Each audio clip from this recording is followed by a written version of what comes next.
É nas plantações de árvores que as máquinas não conseguem substituir os trabalhadores. Mas recrutar homens para trabalhar na floresta tem sido um problema para a empresa. Os trabalhadores são organizados por David Carmichael. É muito difícil para eles começarem de onde viviam antes. Eles não estavam acostumados a trabalhar dia após dia. Eles viviam da terra, trabalhando quando tinham vontade, em vez de trabalhar de forma constante. Eles trabalhavam em fazendas de subsistência. Aqui, quando chegam, descobrem que precisam ser disciplinados. Eles devem começar a trabalhar às 7 horas da manhã. Eles devem sair do trabalho às 5:30 da tarde. E eles acham isso muito, muito difícil.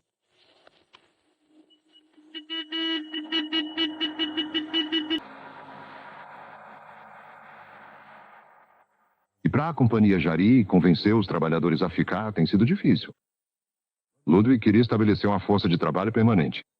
Mas muitos trabalhadores deixavam o projeto antes de completarem 6 meses, alguns até menos. Para resolver esse problema, a empresa decidiu oferecer um incentivo de benefícios em vez de salários mais altos. E são os benefícios que eles usam para atrair novos trabalhadores das regiões pobres do Nordeste do Brasil.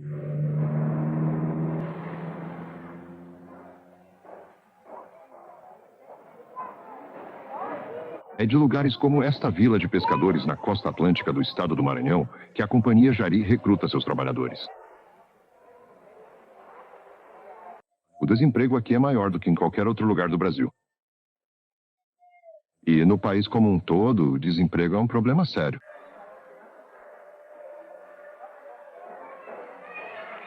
Os benefícios do desenvolvimento demoraram a chegar ao Nordeste, e o governo militar pouco se importou com os problemas dessa região. Muitas das crianças aqui não recebem nenhum tipo de educação. Poucas recebem atendimento médico. E no Brasil não existe um sistema de assistência social ou benefícios para os desempregados. Nessa região, a maioria das pessoas tira o sustento como pescador, mas é pouco mais do que uma vida de subsistência.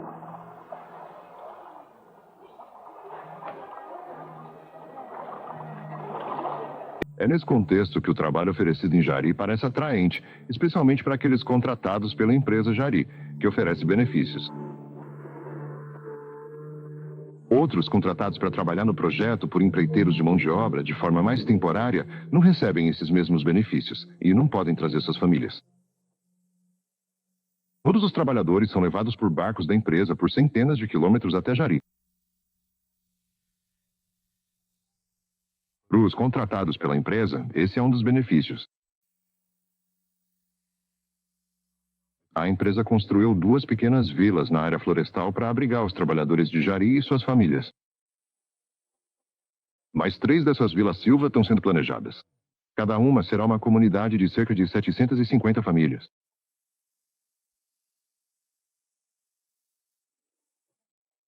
O aluguel pago por cada família é de $1 por dia, cerca de 1/10 do salário de um novo trabalhador.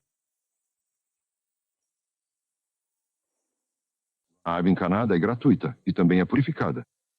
A empresa fornece sementes para as famílias cultivarem suas pequenas hortas. Essa família consegue acomodar 13 crianças em 4 pequenos cômodos. Embora simples, essa habitação é melhor do que as que eles tinham antes. Agradecer.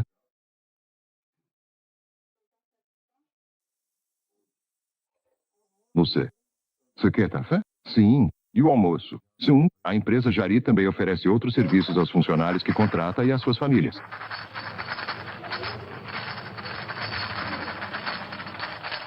Donas de casa recebem orientações sobre culinária e nutrição de um assistente social brasileira. Eles fazem compras no supermercado da empresa local, que vende alimentos a um preço ligeiramente acima do custo.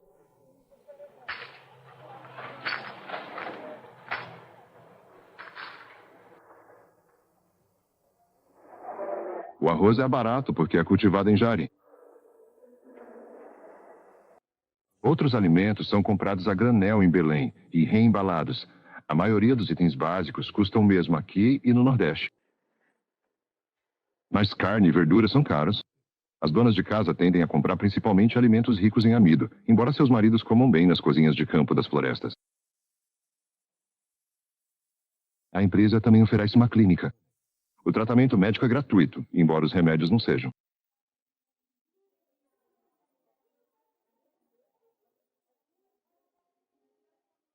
A clínica de pós-parto é bem assistida.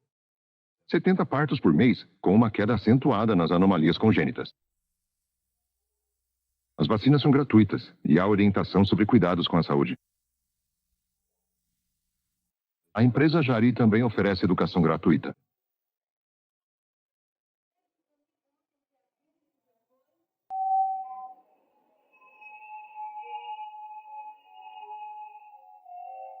Isso não é altruísmo.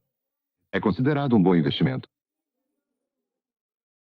Nós incentivamos e quase obrigamos os pais a mandarem seus filhos para a escola. Porque nós, como projeto, reconhecemos que o nosso futuro aqui está com as crianças dessas pessoas que estão aqui atualmente. Não podemos continuar a recrutar a gente de fora. Esse tipo de pessoa que vai passar 1 ano, ou 18 meses, ou talvez 2 ou 3 anos no projeto. Nós precisamos de pessoas que estejam planejando passar o resto da vida aqui.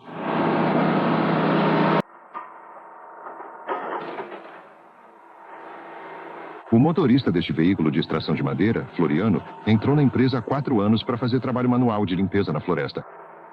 Antes disso, ele morava com o pai e os irmãos em uma cabana de palha na beira do rio. Agora, Floriano e sua família moram na cidade principal da Jari, Monte Dourado. Ele tem uma casa da empresa com eletricidade gratuita e água encanada. Pela primeira vez na vida, ele tem uma geladeira. Nos últimos 2 anos, ele até conseguiu economizar dinheiro.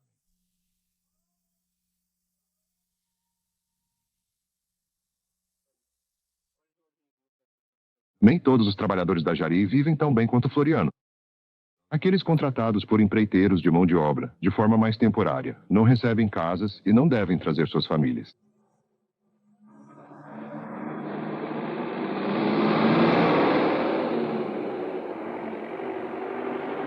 No momento, o Monte Dourado é uma comunidade de 8.000 pessoas, mas é a cidade que mais cresce ao norte do Rio Amazonas. 5 casas são construídas por dia, seguindo um projeto de Ludwig com um concreto pré-fabricado. Tem até a agência dos Correios e banco.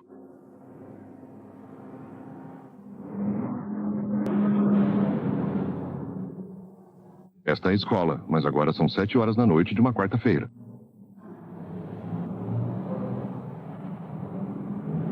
A palavra é janta. Jantar. Todas as noites, a partir das 18 horas, as salas de aula ficam completamente lotadas de adultos. Até às 11. Eles estão aproveitando uma oportunidade que nunca tiveram antes para aprender a ler e escrever. Agora, vamos escrever cuidadosamente com as sílabas. Além disso, também existem aulas de idiomas variados e cursos de matemática para todos. Os trabalhadores da Jari realmente aproveitam ao máximo todas essas excelentes instalações disponíveis.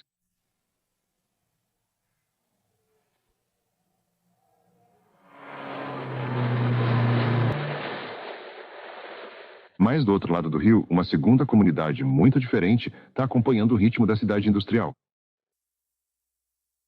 Anos depois que Ludwig chegou, os ribeirinhos do Amazonas começaram a chegar, atraídos pela promessa do dinheiro da Jari. E com madeira roubada do projeto, eles começaram a construir suas casas e a estabelecer a segunda cidade do Berry Junk. No começo, Ludwig tentou acabar com isso, mas ele não conseguiu impedir.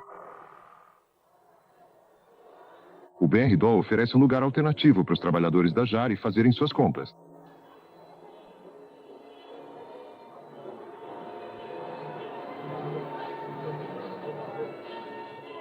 Talvez 60% da folha de pagamento da Jari seja gasta no Berry Dump, com cerveja e também com prostituição. O Beridon é um desdobramento natural da política da Jari de contratar principalmente homens solteiros. Para chegar aos pontos mais badalados desse lado do rio, um serviço de barco transporta pessoas 24 horas por dia. Mas alguns fazem a travessia por motivos além do entretenimento. Vários trabalhadores da Jari moram no Beridon e até já começaram suas famílias aqui.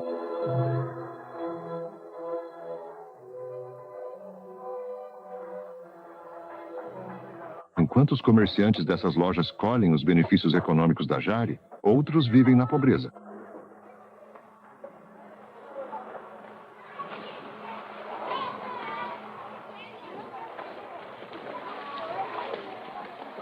A propriedade de Ludwig se tornou um microcosmo do Nordeste do Brasil, ricos vivendo ao lado de pobres e todos os problemas de desnutrição e doenças.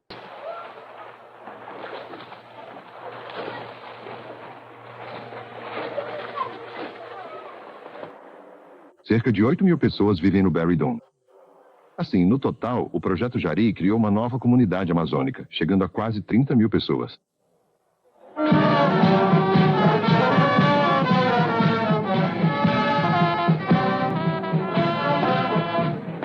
Em outubro de 1978, essa nova comunidade celebrou seu primeiro festival religioso.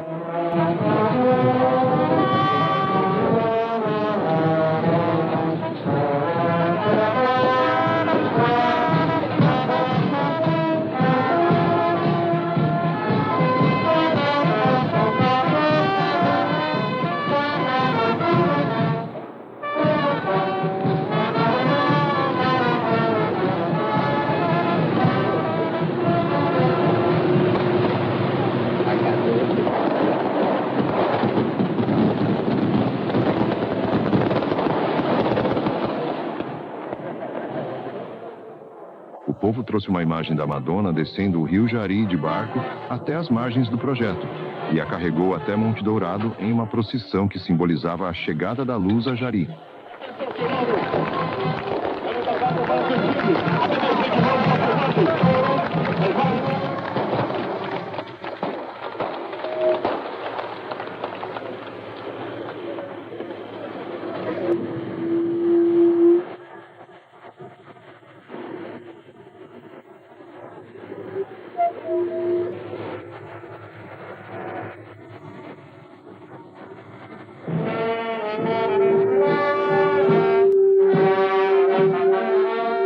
Foi um festival de luz que demonstrou um ato conjunto de fé na nova comunidade e parecia selar sua permanência. O chefe florestal Johann Zwier testemunhou o rápido crescimento do projeto, de um acampamento de trabalho na selva a um grande complexo industrial. Perguntamos a ele, alguém além de Daniel K. Ludwig teria conseguido tudo isso? Acho que se voltarmos e analisarmos se outros poderiam fazer isso, acredito que sim, com certeza. Ninguém mais faria isso logo de primeira. Ninguém mais teria vindo aqui e feito isso como um experimento em grande escala. Eu não acho que exista uma empresa no mundo cujos acionistas permitiriam que a empresa fizesse isso. Acho que nessa situação o Sr. Ludwig é único porque tinha um desejo enorme de fazer isso, de provar que era viável e que poderia dar certo. No entanto, eu sei que muitas grandes empresas estão constantemente observando nossa operação com grande interesse. E não tenho dúvida nenhuma, pelo menos para nós hoje, de que eles poderiam copiar isso. E também sinto que isso vai ser copiado. Porque eu acho que, uma vez que isso tenha sido devidamente provado, é realmente muito fácil convencer a diretoria de uma empresa, incluindo todos os acionistas, de que é algo totalmente viável e possível de ser implementado. Como isso aqui, como a grande base de matéria-prima que cresce rápido como uma cultura agrícola, em vez de uma plantação de árvores que leva de 30 a 80 anos. Com investimento ao longo de um período tão longo, o que hoje é difícil, acho que outras empresas vão fazer isso. Mas será que outras empresas deveriam copiar o Jari? Ainda não mostrou o lucro, e o único projeto parecido com ele foi a plantação de árvores de Henry Ford nos anos 1930. Este é o único registro em filme da plantação de seringueiras de Ford, produzido pela Ford Motor Company. Em 1927, Ford comprou um terreno cerca de 800 quilômetros rio acima do Jari para produzir borracha para sua indústria automobilística. Ele trouxe trabalhadores para desmatar a floresta virgem em seus 2,5 milhões de acres de terra.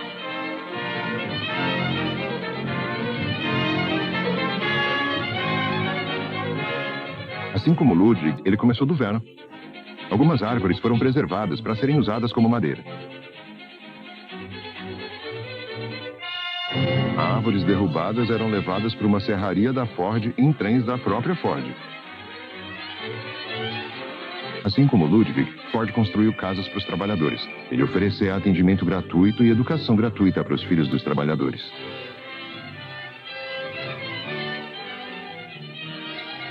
Com o tempo, sementes de seringueira foram importadas das Filipinas e plantadas nas áreas desmatadas.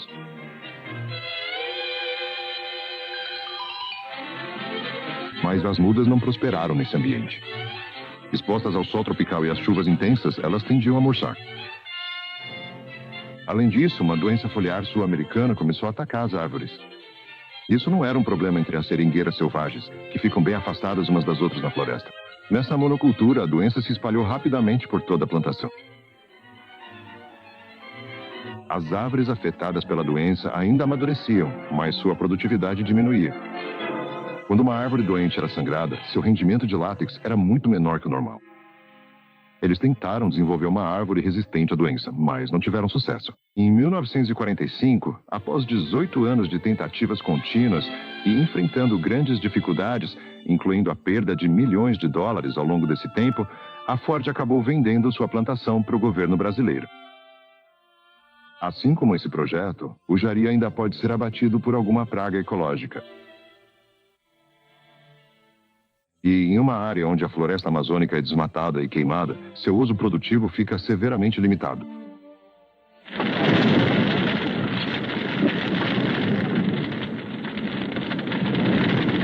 Pois as riquezas biológicas desta região estão na própria vegetação da floresta.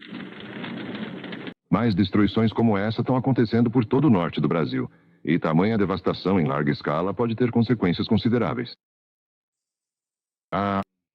A floresta nativa é uma grande produtora de oxigênio, mas, devido à sua natureza, também se decompõe. E quando apodrece, absorve esse oxigênio novamente. Então, na verdade, ela não é uma grande produtora líquida de oxigênio, enquanto uma plantação de maína e uma plantação de pinos definitivamente são produtoras líquidas. Porque elas estão em crescimento e não em deterioração. Não é uma floresta em clímax. Sobre outra questão dos microclimas, não, eu não acredito totalmente. Acredito nisso até certo ponto. E deixe-me colocar desta forma. Acredito que a terra desmatada definitivamente vai mudar a temperatura. E também vai definitivamente mudar a taxa de evaporação, ambos podendo afetar o clima localmente. No entanto, no caso do manejo de gado ou pastagem, isso seria um efeito verdadeiro a longo prazo. Na plantação de malina, é eficaz no máximo por 1 ano. E numa plantação de pinos por 2 ou 3 anos. Portanto, como não é um fato permanente, não posso aceitar a filosofia de que essas plantações vão mudar o microclima desta região de forma significativa. Vai ser algo local e de curto prazo. Mas sempre que uma floresta tropical é radicalmente alterada, haverá consequências ambientais, embora a maioria delas ainda seja desconhecida. As ramificações de mudar esse ecossistema complexo vão levar tempo para serem compreendidas, mas até agora os silvicultores do jari estão encantados com o sucesso do projeto deles.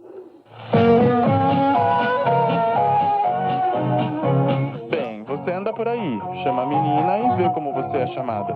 Juntem todas as mãos e vamos formar um círculo agora mesmo. Você vai decepcionar o homem, agora que finalmente temos uma terra para chamar de nossa. Mas, no fundo, é muito um sonho ao estilo americano, com os brasileiros apenas participando. Pro canto você vai, pra um beco. Cara, vamos passear com seus bichos de estimação. Temos tanto em comum que está na hora de percebermos isso. Afinal, de verdade, o pequeno mundo dentro de casa. Só existe uma única lua brilhante e um sol dourado radiante no céu. Com um canto suave, você gira e todo mundo alegremente passeia. Assim, as grandes montanhas dividem as terras e os vastos oceanos são realmente imensos. É, de fato, um mundo pequeno. Para dentro, para fora, um pequeno mundo criado pelas ambições de um homem, Daniel K. Ludwig. Muitos brasileiros consideram isso uma forma extrema de imperialismo capitalista. No Brasil, uma nação que se torna cada vez mais democrática, o projeto se tornou foco de críticas e alvo de ataques políticos populistas. Eles acusam Ludwig de comandar um enclave estrangeiro secreto, de se aproveitar da mão de obra barata brasileira. Alguns dizem que o projeto deveria ser nacionalizado, que um estrangeiro não deveria poder possuir uma área de terra tão grande em seu país.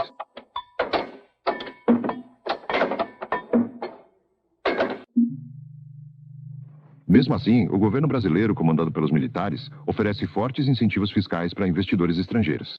Eles importam equipamentos e materiais sem pagar impostos. Então, o que o Brasil ganha com isso? O jornalista e economista Lúcio Flávio Pinto.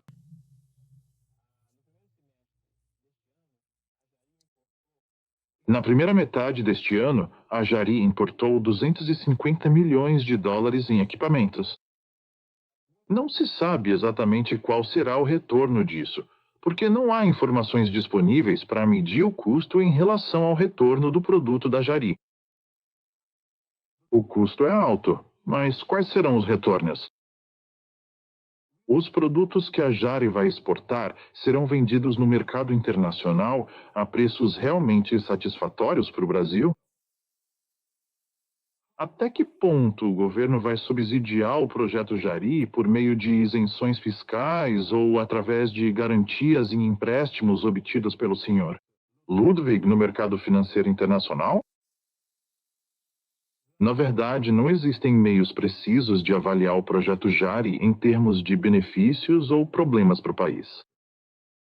O que realmente deveria ser disponibilizado é uma avaliação mais aberta e informações mais concretas sobre esse projeto.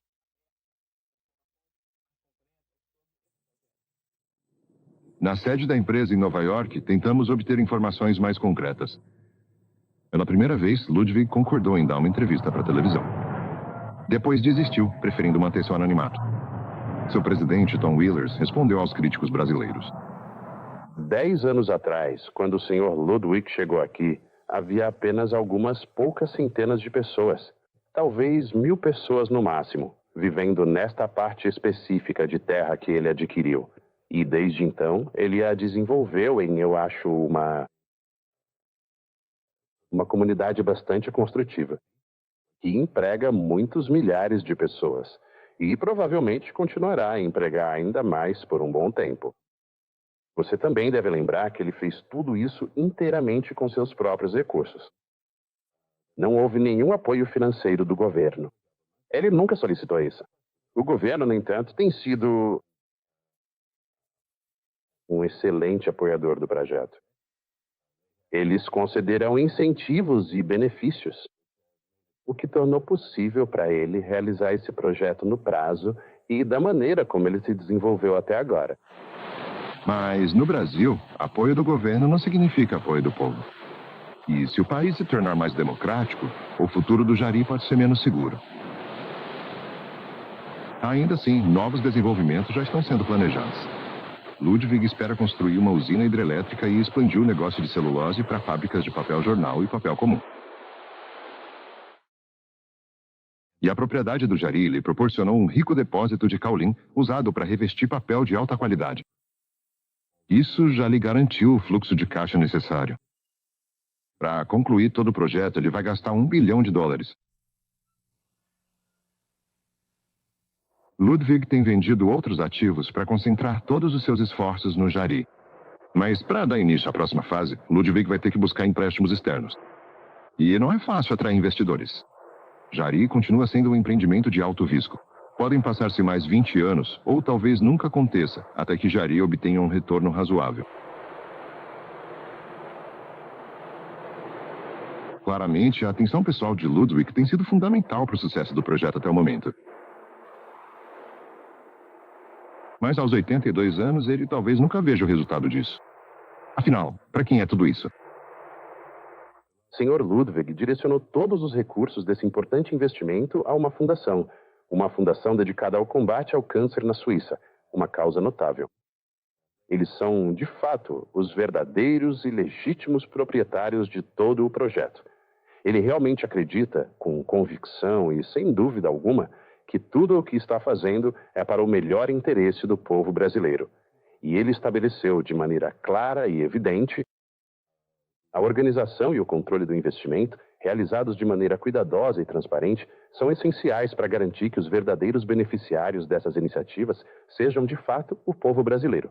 A pesquisa médica, na minha opinião, será o método e também o meio pelo qual uma parte dos lucros provenientes desses empreendimentos poderá chegar a diferentes povos ao redor do mundo, promovendo avanços na saúde e beneficiando diversas comunidades.